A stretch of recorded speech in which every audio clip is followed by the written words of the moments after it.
જે ધારાધોરણ છે એનાથી પણ કેન્દ્રની સરકાર નરેન્દ્રભાઈની સરકારે માનની અમિતભાઈ શાહે પણ રાજ્ય સરકાર ઉપર આ પ્રકારે લાગણીથી ભાવથી એમની લાગણીને માન્ય રાખી છે.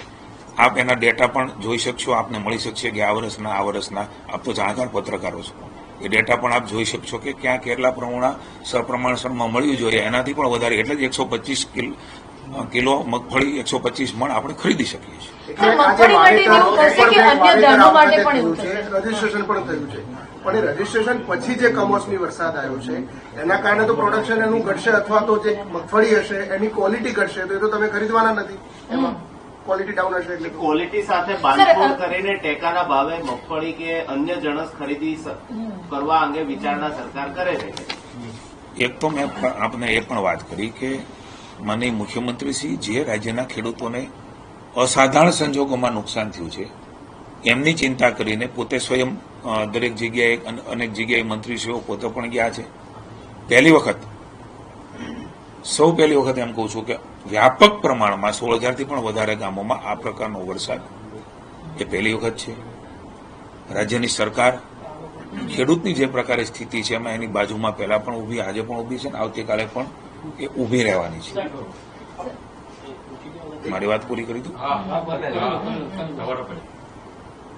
આપણે સૌ જાણીએ છીએ કે કોઈ પણ સહાય કરવી હોય તો એના બધા નીતિ નિયમ ને ધારાધોરણ છે.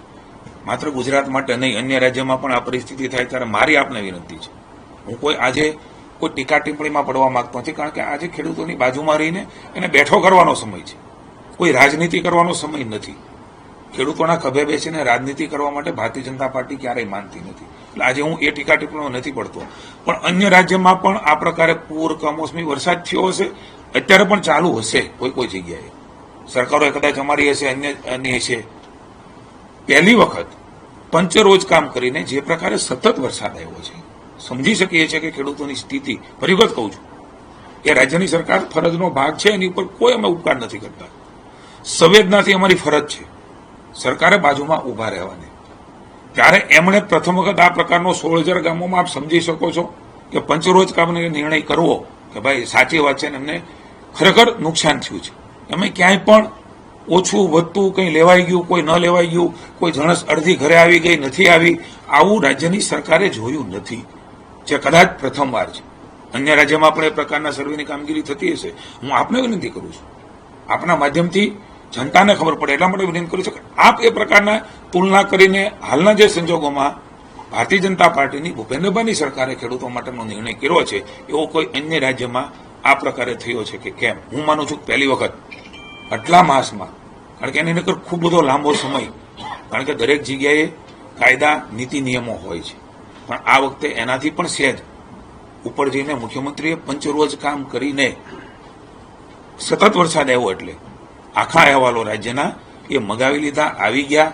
એમાં ક્યાંય પણ રાજ્યની સરકારે ખૂબ આધાર રાખી છે, કારણ કે ખેડૂત આજે દુઃખી છે, એના દુઃખમાં ભાજપની સરકાર ઊભી છે. માની મુખ્યમંત્રી, નાયબ મુખ્યમંત્રી, અમે સૌ ભારતીય જનતા પાર્ટી આખી, માની જગદીશભાઈ પણ અમારા પ્રમુખશ્રી એક જગ્યાએ ગયા હતા, એમણે પણ સાર્વજનિક રીતે કહ્યું છે કે ભાજપાની સરકાર એ ખેડૂતની પડખે ઊભી છે, ઊભી રહેવાની છે. એટલા માટે જ આપ જે વાત કરો છો કે નાની મોટી તકલીફો, ખરાબો, કંઈક કોઈની જણસ આવી ગઈ હશે, કોઈની નહીં આવી હોય, આવું ક્યાંય પણ જોયા વગર ખૂબ સંવેદનાથી મુખ્યમંત્રીએ આખો વિષય એ અમને માર્ગદર્શન આપ્યું છે.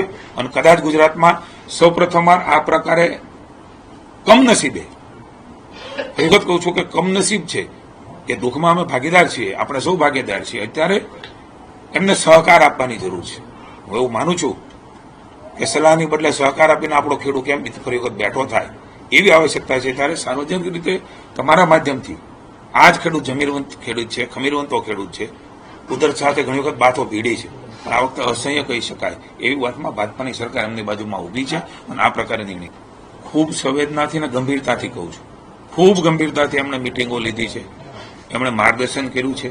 હું આપના માધ્યમથી આપને પણ જણાવવા માંગુ છું કે આપ તો બધા સિનિયર પત્રકારો છો, વર્ષોથી સરકારો સાથે, ચાહે અમારી હોય કે બીજી હોય, તમે કામ કર્યું છે.